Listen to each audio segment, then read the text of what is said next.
welcome to another episode of A Bad Idea of a Podcast. Today I'm really thrilled to have this young fellow joining the podcast because,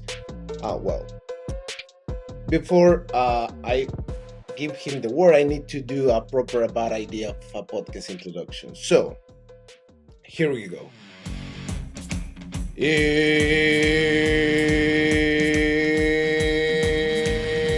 It's time! Make some noise! Out of Liechtenstein, number 70 of Calanda Broncos and Youth Winter Olympic Bronze Medalist, Quentin Sanzo! Hi. How you That's a doing, great man? introduction, Derek. Great, thanks. How are you? All good, man. All good. Really thrilled and really excited to have you on the podcast because, as I mentioned, you are um, one of the few peoples in the world that actually held an Olympic medal, right? So Sure, that's yeah. quite impressive. That's quite impressive. And I want to start with that. Can you walk us through what was the experience to winning that medal for you? It was a great experience. First of all, it was just something I didn't actually expect, to be honest, at first, because it's overwhelming. When you hear Olympic medal, it's like such a big thing in your head that you Yeah. think, yeah, some people get it, but then actually holding that medal for yourself, knowing you did that, it's a great feeling. Okay, awesome. And then why you decided to move from monobob, if I say it correctly? Yeah, Yeah. monobob, to tackle American football. How do you make that transition?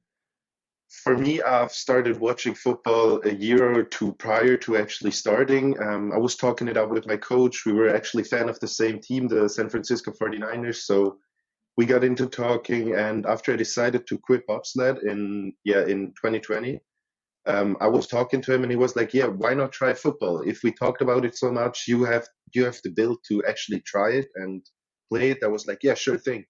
So then my mom just sent me like the invitation for the tryout from the Broncos. I was like, yeah, let's go there. And from there on, I was playing football for the Broncos.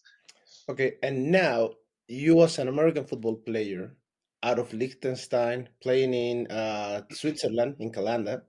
So, who inspired you to say, okay, you know what, I want to be like this player, I want to have this type of um development to become a better American football player? Um, Football itself, like I was always really into sports. Like whatever sports I did, it was number one priority at some point for me. Even though I had to change that up a little bit because you can't always live with sports as a number one priority sometimes. But it was just um, the coaches made me feel like, yeah, this is a sport you can pursue. Like even the bobsled coach was like, yeah, try it.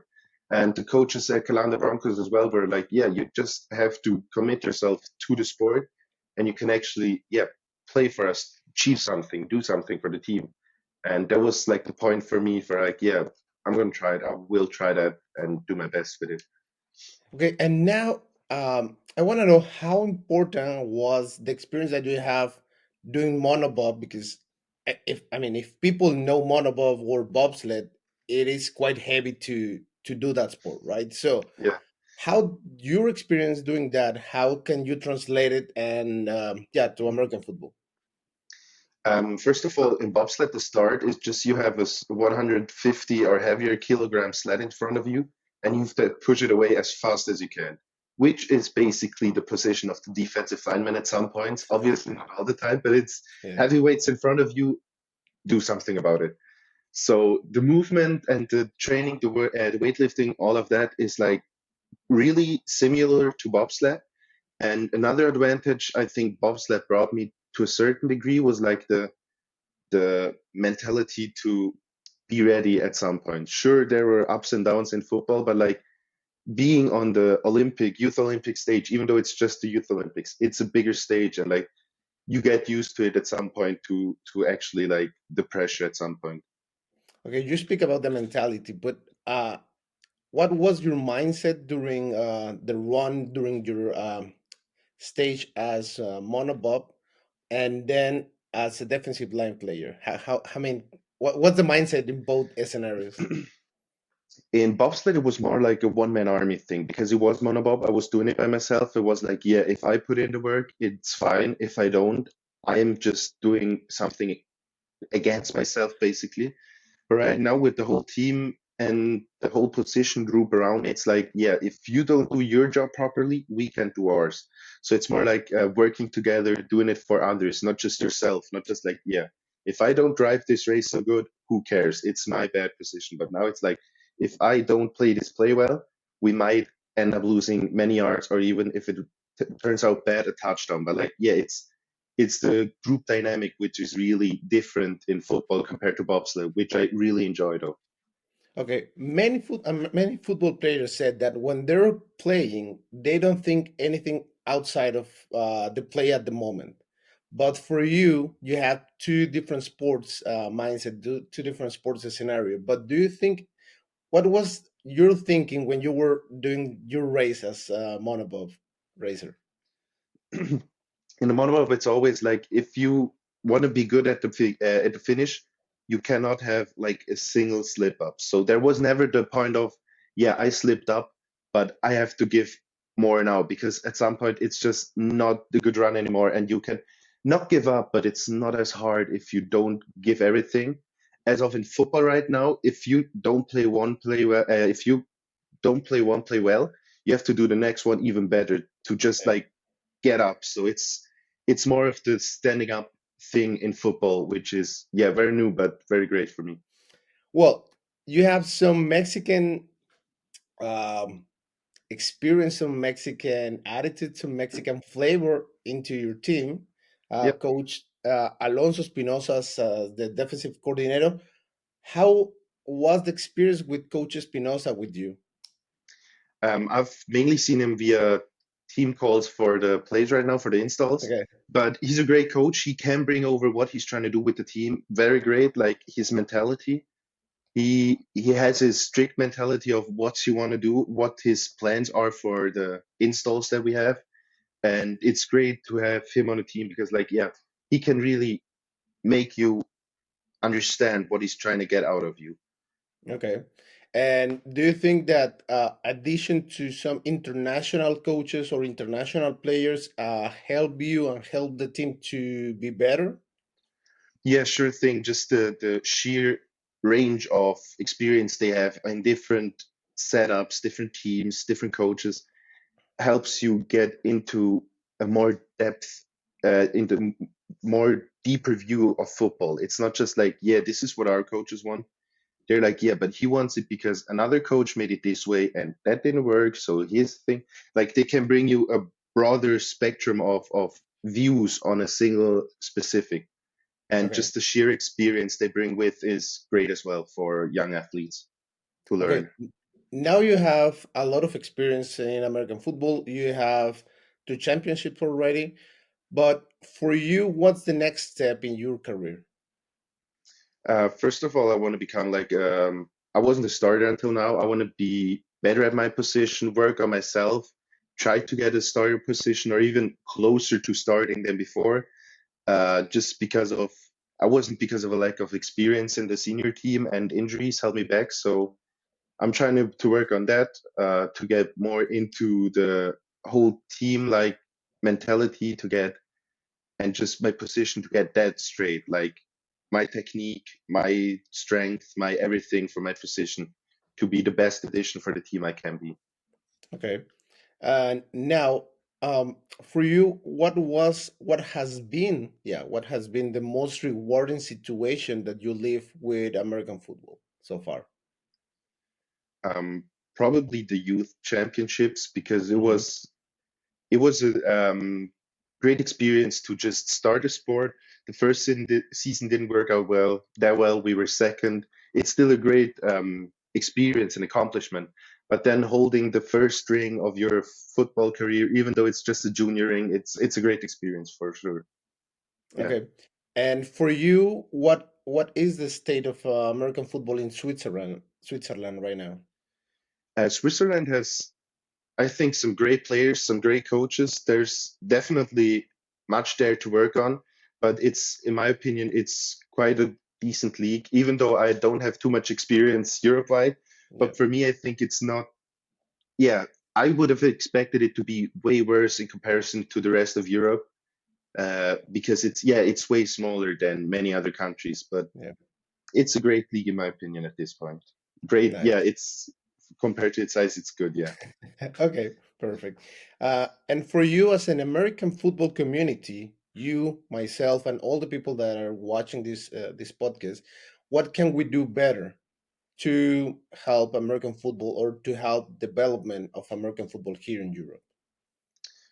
I definitely say try and watch the games. Sure, not everybody has a stadium or a team close nearby, but if you have time, if you know people who played, if you know people who want to play it, show them the sport, take them to the stadium, show them what it's all about. Like it's just, I think it's a great atmosphere, and enhancing that atmosphere by being there yourself can help the sport itself in many great ways. Yeah.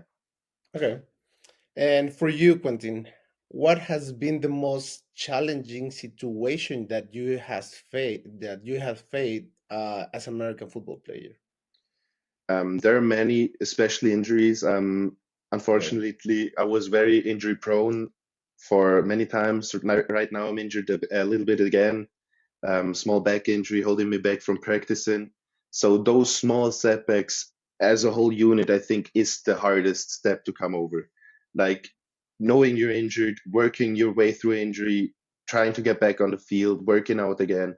Like always that coming back thing is for me the toughest thing about football itself. There's no one specific uh I'd say moment for me. It's more like a Okay. group of all the yeah.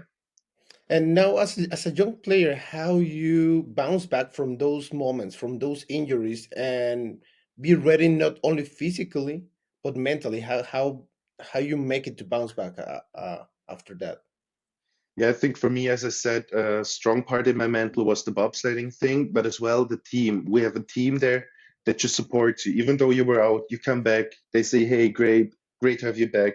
Let's work on it again." And sure, in the beginning, it's weird because you haven't been there for some time, maybe because I'm not too close to the facility, so I won't. I I I don't see a point for me to get there if I can't actually work out with them, or if I have any use for the team. Mhm. So for me, it's great to have the team when you're there to back you up and tell you, yeah, let's get it, let's keep going. We're almost through with the podcast, but I want to know something because you, as a young football player here in Europe, how do you see yourself in 3 to 5 years? My life's been constantly changing the last 10 years, so I can't make a sure uh, thing where I want to see Yeah. myself at. But I think first of all is like to grow in my position, to evolve, to get better.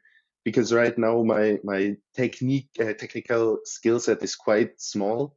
Hmm. I'm not as good as many others are. I have the advantage of the strength at some point, but like Yeah. it can't carry you through your whole career. So yeah, working on myself, on my technical skill set, and yeah, the whole knowledge around football to evolve my football IQ. Not just knowing, Okay. oh, there's the ball, get the ball. More like, what are the blocking schemes? Maybe what can I do against this or Yeah. this type of run or pass? Yeah. Okay. So Like working on the IQ of the football itself. yeah, exactly. Oh, okay. That's pretty nice. That's pretty nice. Man, now, okay. So I'm gonna say some words and I want to know the first thing that came to your mind, okay? Yeah, Calanda Broncos. Swiss champions. Okay. American football. I'm passionate. Liechtenstein. Small. Okay. 2 minutes, 25 seconds, point 18. Great moment. Nice. Monobob. Intense. Okay. Your family. Loving, supporting. Quentin. That wow, that's a hard one.